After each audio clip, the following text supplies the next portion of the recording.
estéis aquí con nosotros, porque el tema lo merece. Es un tema bastante importante y que nos afecta directamente como ciudadanos y como trabajadores. Y más, según me han dicho que hubiera carnaval o algo así, pues la verdad que veros aquí es bastante importante para nosotros. Como ha dicho el compañero David, nos interesa mucho saber qué opináis al respecto de la reforma laboral, porque es un tema que ya ha sido profundamente debatido en la prensa nacional e imagino que tendréis algunas nociones y sabréis de qué va el tema. Bueno, pues el tema es un ataque muy agresivo, fortísimo contra los derechos de los trabajadores, como así dejó claro el ministro de Economía en la reunión de la Comisión Europea cuando fue a chivárselo al comisario europeo de Economía.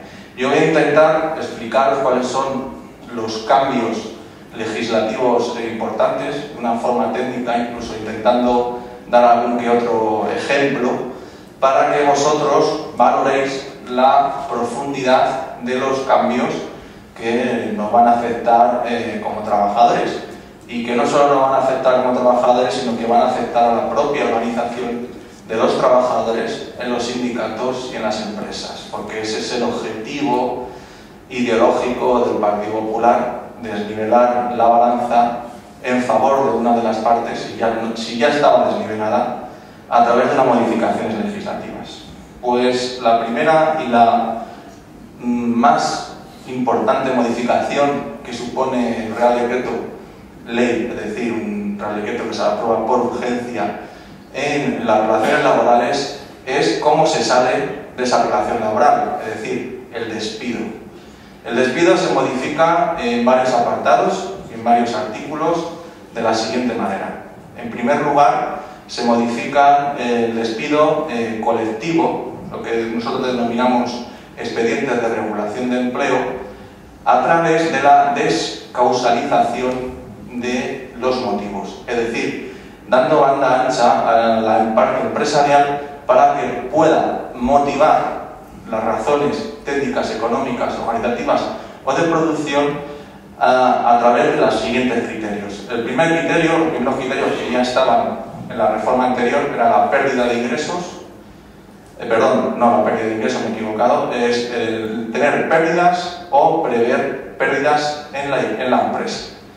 En la reforma anterior esto estaba, pero el empresario tiene que demostrar la razonabilidad de tal decisión ante un juez.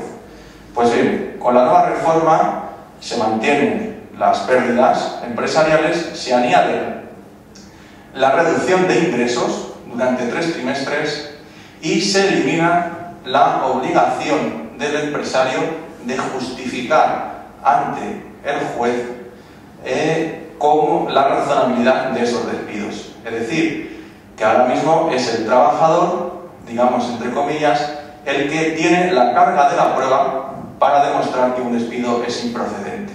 Como sabéis, los despidos colectivos son despidos muy baratos, 20 días por año, 12 mensualidades, no hay más que eso. De esta forma se facilita el despido, se hace muchísimo más rápido y mucho más barato. Otra de las modificaciones de un calado muy importante es la eliminación de la autorización administrativa de la autoridad laboral para dar el visto bueno a un expediente de regulación de empleo. Hasta el momento la empresa tenía que abrir un periodo de consultas con los trabajadores e intentar llegar a un acuerdo sobre esa decisión de despido colectivo, y si había acuerdo se entendía que el expediente de regulación de empleo valía y se aplicaba. Normalmente los acuerdos se llegaban a través de un aumento de esas indemnizaciones por despido. Pues ahora el empresario no va a necesitar llegar a un acuerdo con los sindicatos ni con el comité de empresa, y tampoco va a necesitar la autorización del Ministerio de Trabajo o de las comunidades autónomas al efecto, sino que va a operar el mismo sistema que se utiliza ahora mismo en el tema de las modificaciones sustanciales de las condiciones de trabajo. Es decir, se abre un periodo de consultas y después de ese periodo de consultas el empresario toma una decisión sobre ese despido colectivo. De esta forma el trabajador lo único que tiene es la capacidad de poder denunciar ante la autoridad, ante un juzgado, esta decisión de despido colectivo. Es decir, que se eliminan dos fuentes importantes de esa protección, que es la descausalización, que todo vale para poder despedir, y que ya no hace falta llegar a un acuerdo ni tener una autorización administrativa. Por otro lado, este despido, que es totalmente injusto, por ejemplo, permitiría al BBVA, que ha tenido unos ingresos de 3.500 millones de euros, despedir a parte de su plantilla con 20 días. ¿Por qué? Porque durante 3 trimestres ha conseguido reducir, sino que ha tenido una reducción de sus ingresos. Aunque esto sea totalmente injusto porque tiene beneficios, es decir, que empresas con beneficios podrán despedir con 20 días por año. También se aplica una modificación en los despidos de ámbito individual, que se llaman objetivos, eliminando la obligatoriedad de que para hacer un despido por causa objetiva, cuando haya asentismo justificado, tenga que haber en la empresa un 2,5% de asentismo. Eso se ha eliminado, es decir, que ya no tiene que justificar el empresario que un asentismo elevado de la empresa, sino que puede despedir individualmente a un trabajador que se ausenta de su puesto de trabajo de forma justificada, o sea, una enfermedad, durante 9 días en un periodo de 2 meses. Pero lo más importante, además de estas operaciones aplicadas en los despidos colectivos, los despidos objetivos, es que el gobierno reduce la indemnización por despido improcedente de 45 días a 33 días. No obstante, el despido improcedente en el objetivo de esta ley es dejarlo como un residuo por las decisiones que ha tomado, que voy a explicar más adelante. Este despido improcedente se reduce en su cuantía de 33 días a 24 anualidades a 24 mensualidades, y afecta a todos los trabajadores que tienen contrato en vigor después de la reforma, y también afecta a los trabajadores que tienen contrato anterior a la reforma de la siguiente manera. Los contratos anteriores a 1984 podrán cobrar un total de 42 mensualidades, y los contratos posteriores a 1984, contratos laborales fijos, podrán cobrar en función de los días generados, de los derechos generados a la fecha de publicación del Real Decreto, ese máximo de días que han generado. No podrán cobrar más. En mi caso, yo tengo un contrato laboral del año 2000, no podré cobrar nunca, en el caso de que sea un despido improcedente, más de 720 días de indemnización. Es decir, que esta reforma incide en uno de los aspectos fundamentales de los costes laborales, que es el coste del despido, y lo está reduciendo. Pero no solamente reduce eso, también llega incluso a poder reducir los salarios. Y otra modificación importantísima, y por la cual le hicimos una huelga al Partido Popular en el año 2002, es la eliminación de los salarios de tramitación. El Partido Popular, de esta forma, se carga los salarios de tramitación, es una de sus viejas aspiraciones, y esto significa que el empresario podrá despedir de forma procedente, consignando 20 días por año, y tú tendrás que denunciar al empresario, y en el caso de que denuncies y ganes por despido improcedente a los 4 o 5 meses, ese periodo de tiempo de 4 o 5 meses, que se llama salida de tramitación, que has estado sin trabajar, anteriormente a la reforma se cobraba. Ahora el despedido no va a cobrar si el despido es declarado improcedente y el empresario no opta por la readmisión, lo cual es una paradoja, porque supone que al empresario en los despidos inferiores a 3 años le sale más barato despedir y pagar la indemnización que readmitir al trabajador, pagar la indemnización y pagarle los salarios de tramitación. De esta forma, o sea, que es una total paradoja, lo cual viene a demostrar las mentiras que nos han venido vendiendo los señores del Partido Popular en el tema este de la reforma laboral, porque lo que incide sobre todo es en la salida del mercado de trabajo. Así que nos encontramos con una absoluta desprotección de los trabajadores. Otra de las modificaciones legislativas muy importantes, y hay que señalar que el Partido Popular en su presentación del viernes pasado se cayó en la rueda de prensa, no lo dijo. Es decir, hemos vivido unos días que parecía que nos encontrábamos en una venta por fascículos de la reforma laboral.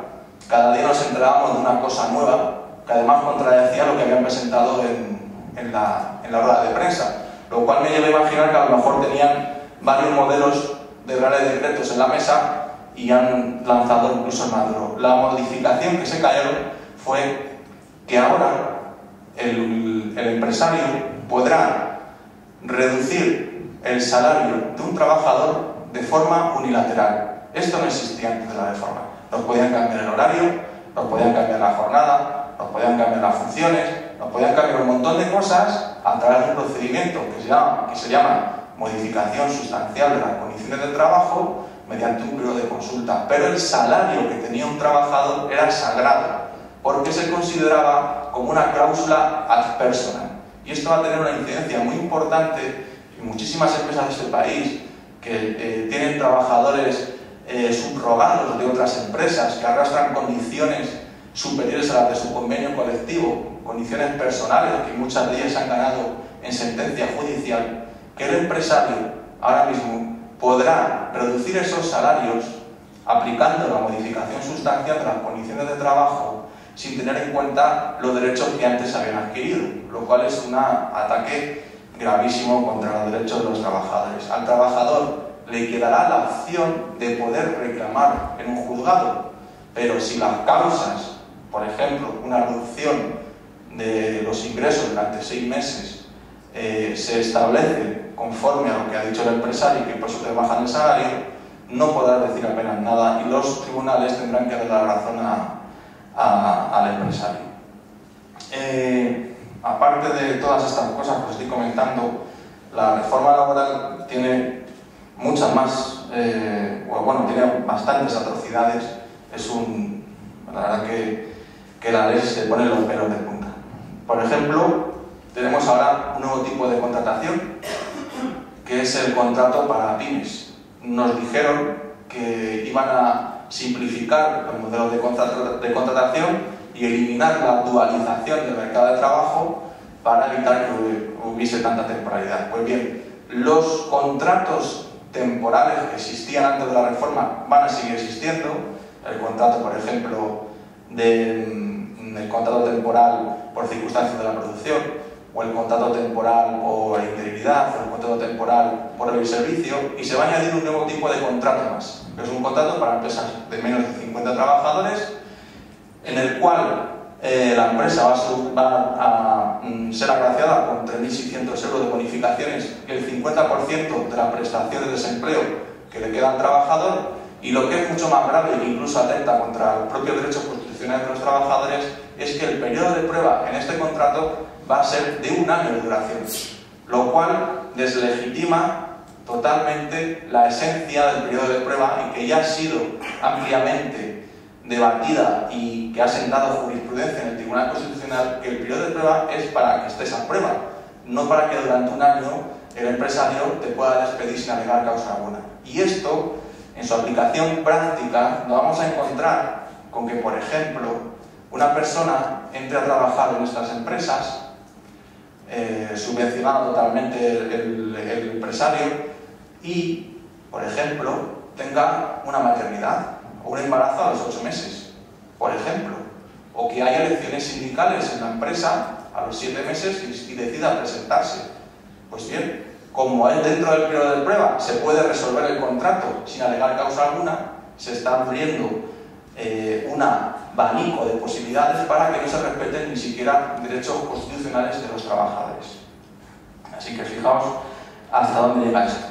Otra de las perlas de la reforma laboral es que permite realizar horas extraordinarias en los contratos a tiempo parcial.